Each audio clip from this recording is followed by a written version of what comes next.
I would like to welcome here the first conversation or discussion with the alumni of the Slovenian Forum Innovation.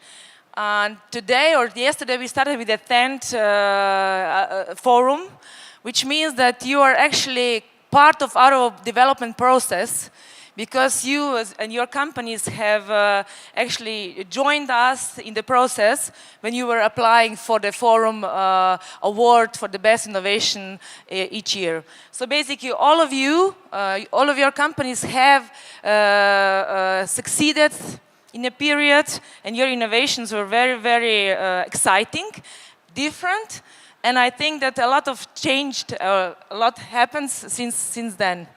Okay, first I would like to start with the company ATEG. And maybe could you explain your last innovation that was actually, that you think it's the most important for you, and was also maybe part of the Slovenian Forum Innovation? Hello? Yeah, it works. So actually we won in 2013, I think. Okay. We won, the innovation was named Florian, which is actually hard to explain now to, in a simple word, it's like an automatic flap that helps you regulate the burning of your fireplace at home. Actually what we did was combine the knowledge that we have in the company from mechanical part and electronic part, and we are very active in the field of biomass combustion, and we came out with this idea how to regulate the burning of the stoves, of normal wood stoves. The product, however, is although the product is finished, we faced a lot of challenges, especially in the field of rules and the regulatory rules around Europe. Actually, the product itself is physically is positioned between two different parts in our home, and in that way is positioned also between two different standards.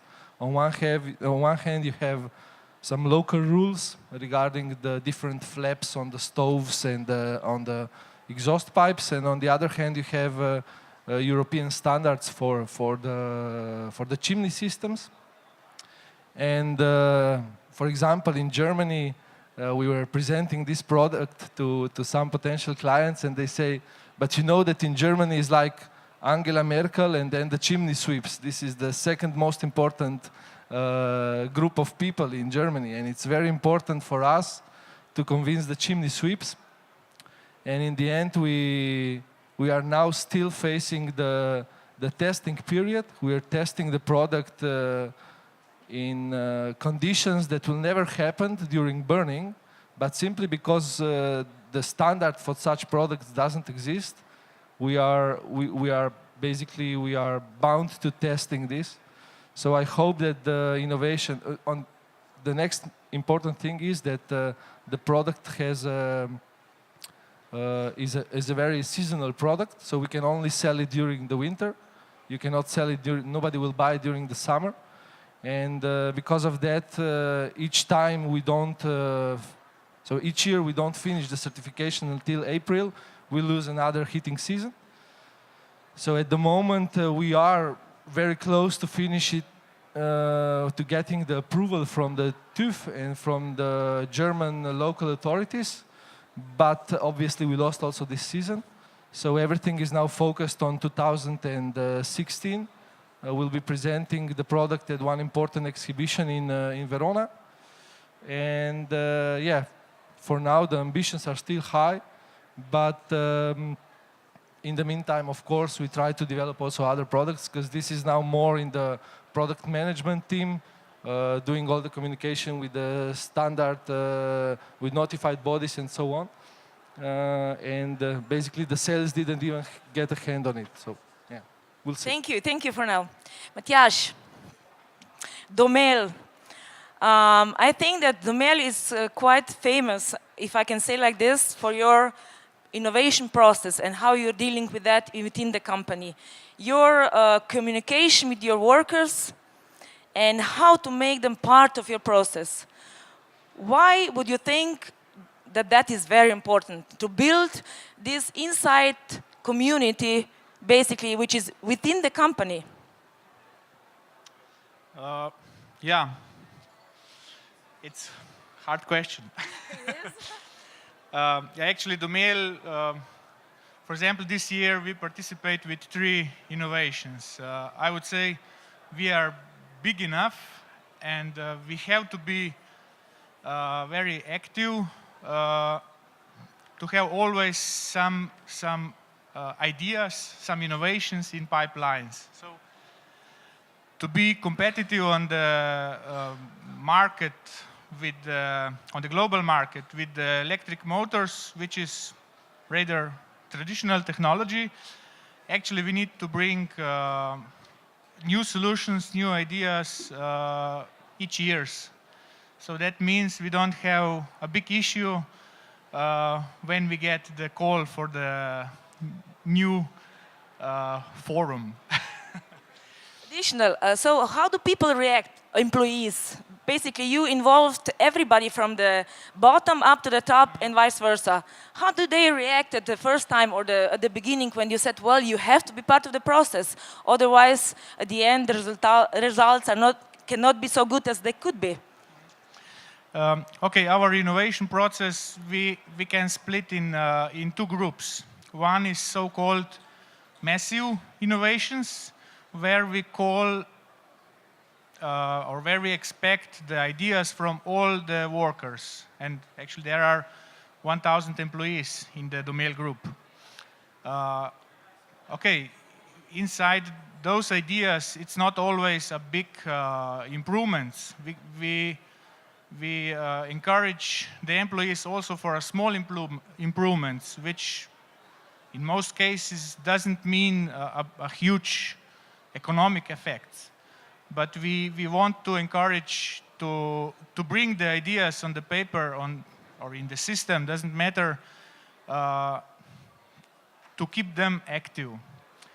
The second group of the innovation activities, so-called product innovation. So this is something which is more driven in advance.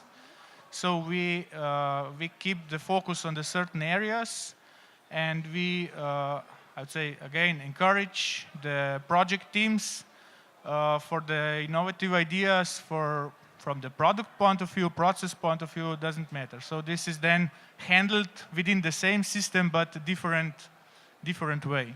Very good. Okay, moving on. Mateusz, Acronie Jesenice. Steel. So how much deeper can you go with the innovation when you're talking about steel? Well, one thing is for sure, we are mature.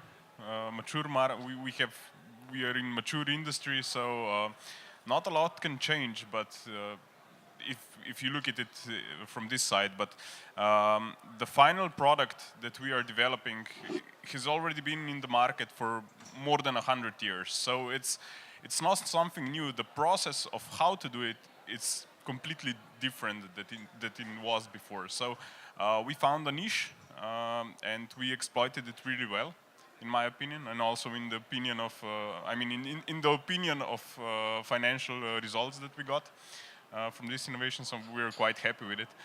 And it opened up a whole new space for what can be done in the future for us.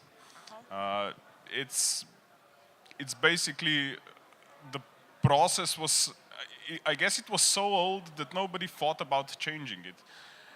And there were a lot of inquiries from our sales department. Can we do this? Can we do this? Can we do this? And we said, no, well, I don't know. Nobody has done it before, so might as well try it. And our management agreed with it, so we tried it, and we succeeded in this. And it opened up really a vast space for new improvements. Okay.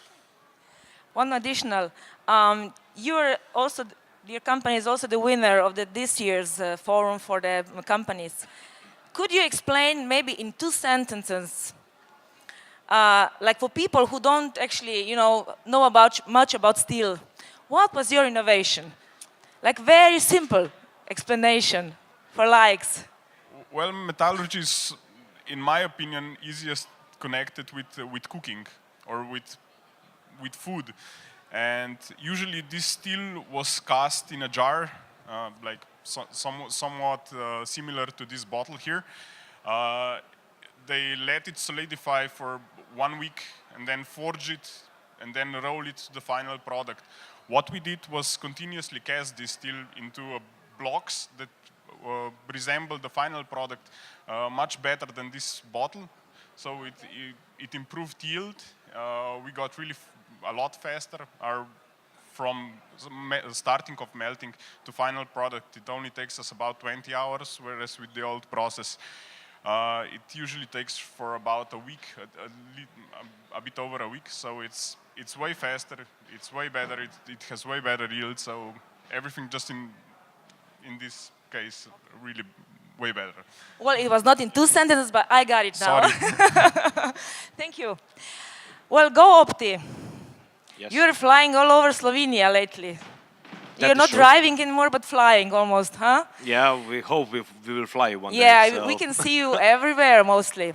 Tell me, your brand or your product, what exactly does your service sells? Well, we sell transportation actually. Okay. This is like the service. So we are combining on one side the passengers and on the other side transportation companies. We are, let's say, for foreigners, we are like Uber on long distances for simple-minded. So, but we take our risk because Uber never does, and that's it. Okay.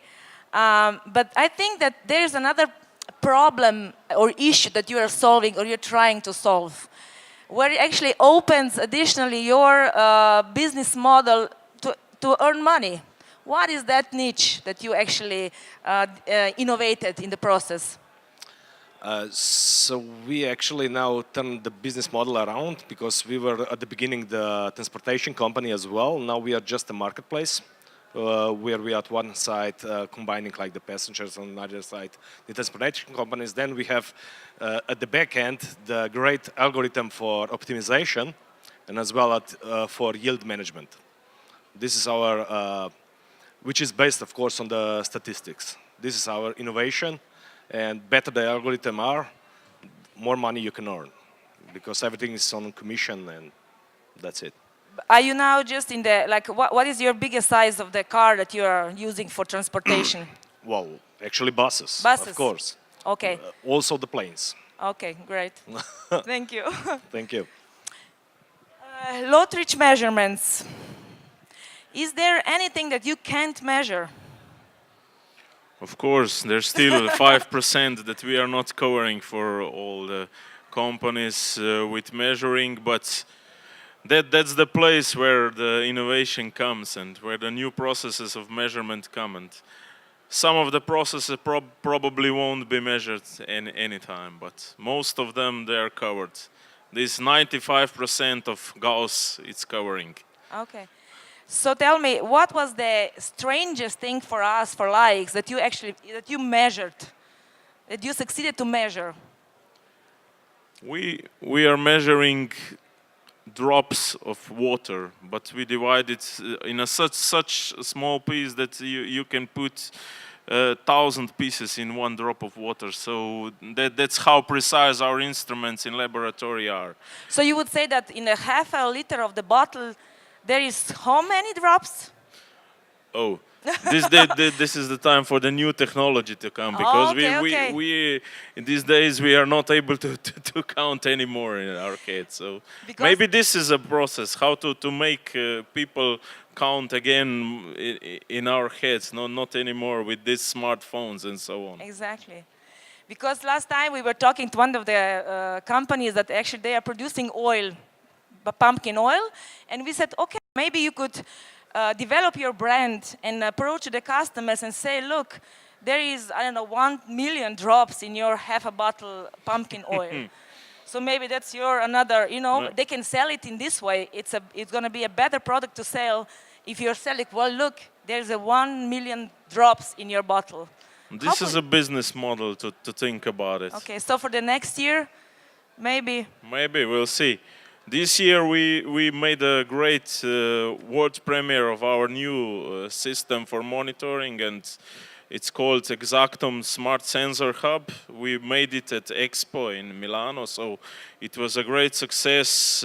Bring it to the surface of our planet, but now it's the big deal to put it on a field that customers will purchase these systems. So this is how at Lottridge goes. We develop some measurement techniques, some special etalons, some special measurement processes, and then we put it in a system. And this is how everything now you should put it in a pocket with your mobile and bring it to your everywhere you go. And this is how bringing new business models in your pocket. Okay, great.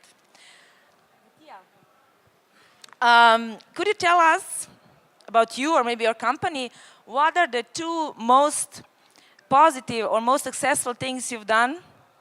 And maybe two most biggest issues that you still have to solve. That could be about the product or innovation, or even the process inside of your company. Could you share that with us? Yeah. So I personally see especially challenges inside the company.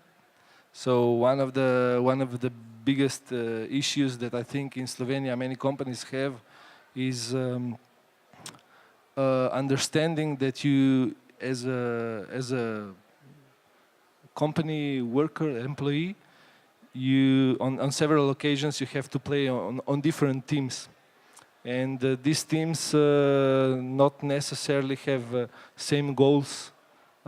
Sometimes we just fight, you know. On one hand, I am the team player for business development. On the other hand, I am and there I am the lead of the team. And on the other hand, I am the team player of the board of the heads, and the decisions and the ideas that we get there, I have to implement inside our team, regardless if it's against our team. And I think this is one of the biggest challenges that also ATEC is facing all the time, and especially when you're growing. It's something different to work in a company having 8 million euro of turnover or 100 million euro of turnover, or I don't know, C has like 500 million.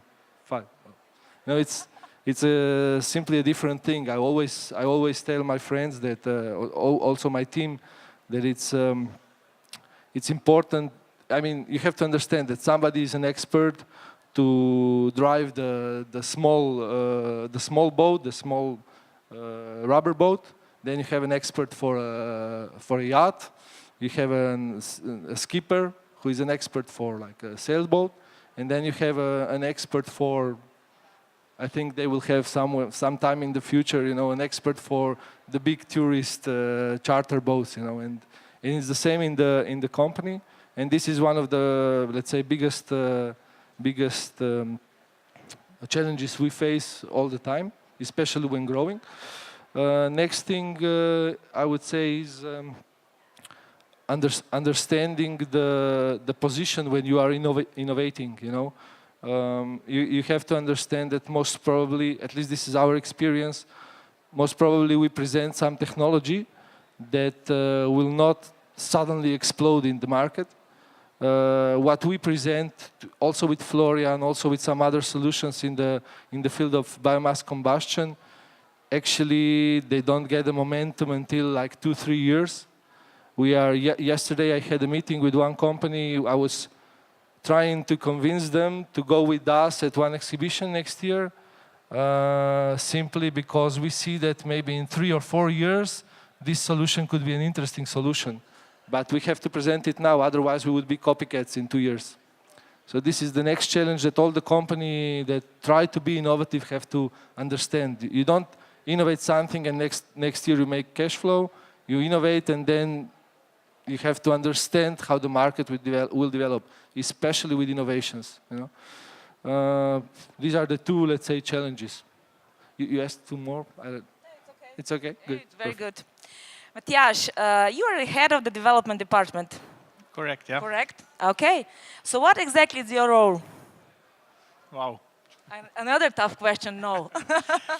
Okay, I think it depends how the company and how the team inside the company is organized formally and informally. So actually, I'm involved in mainly in the product strategy. That's my role. So operational-wise, I'm involved when something goes maybe not so well, so I need to push it something. Otherwise, as I said, mainly in the new fields. Actually, I'm part of the market research as well. So to keep the focus on the right things we believe in. How big is your team? How many people? How many employees? Actually, Domel in total it is 1,000 and something. Okay, we have around 100 more labor workers in China. Okay. All the rest is in Slovenia. R&D department is close to 100 engineers and technicians. 5 minutes left. Thank you. So a lot of work you have to actually communicate with your team and be the leader, be the first one who accepts the changes and then communicate them to the rest of them. Yeah, this is challenge. Even today we have a lot of different tools to communicate, but within hundreds of emails, a lot of things can be Great. Thank you. lost. Lost, yeah. So we need to communicate in I would say all available options. So 4 eyes, teamwork, emails, SMS, and etc. Mateusz, I would say you are quite young, aren't you? 30, yeah. Yeah. So what would be your message based out of your experience to the young people who are now deciding, what to do with their studies or what to do with their profession? What is their mission? What is their talent? What would be your experience, motto or statement for them? Well, because I chose the right studies, I guess, for me, I never really had to study in a way that would be hard or would determine some of my, I don't know. I always partied as well as the others did. I went to all the fun shows and things like that. But I studied regularly and it went well. But that's mainly because it interested me so much. So I lived for what I studied. And it paid off in the So end. basically that could be your passion. Yes. Yeah, that is great. Follow your passion, that's it. Thank you, thank you. Go Opti, are you social responsible? Yeah, well, I think so. We are. You think so or you know that? I know that. Okay. So basically your final buyer of your service are people. Yeah, that's true. People who agree, or the passengers who agree that they will get to pay less, but in a certain way they will have to adapt to the process of the transportation. What that means exactly? Actually, not the people that pay less. The thing is that people that wants 100% guaranteed transportation. Okay. That's a big difference than Yes. people that want to pay less. So please ask again. And they will always get to the destination Yeah, of course. on This time. is no problem. On time, on their desired time. I heard that you have another challenge within this service, which is that maybe you could offer some additional happenings or additional services while they are getting transport. Yeah, well, that was the thing that we are still developing in. So like the Wi-Fi, like the some additional selling in the car, like Ryanair does. So everything is open. This is the marketing team that has to come up with a solution, what is best for us, and we have to then develop it and put it on in the vans and in the buses as well. Great, thank you. Thank you. Low-tech measurements. The final question. Are you afraid of challenges or changes? No, never. Never. Never, because we love what we do and we love meteorology. So we are not afraid of any challenge that comes. So we're just a team. Now we are 83 members in our group. So we are all running our development. So that's how it goes in this little family company which become a little bigger family for all of us. And as he said, if you love what you do, then there's not a problem to do it. So basically, what would be the one most important change, positive change that actually happened out of that for the company, community, because it's a family business? I think that we just have to follow our strategy to enter new markets, because Slovenia is too small for us. To succeed in some these European foundings that we are trying to get, to give a push to our development, and that's how we are doing. And now in Slovenia we are now taking to look at this new funds, which maybe we will manage to have some to push the development ahead.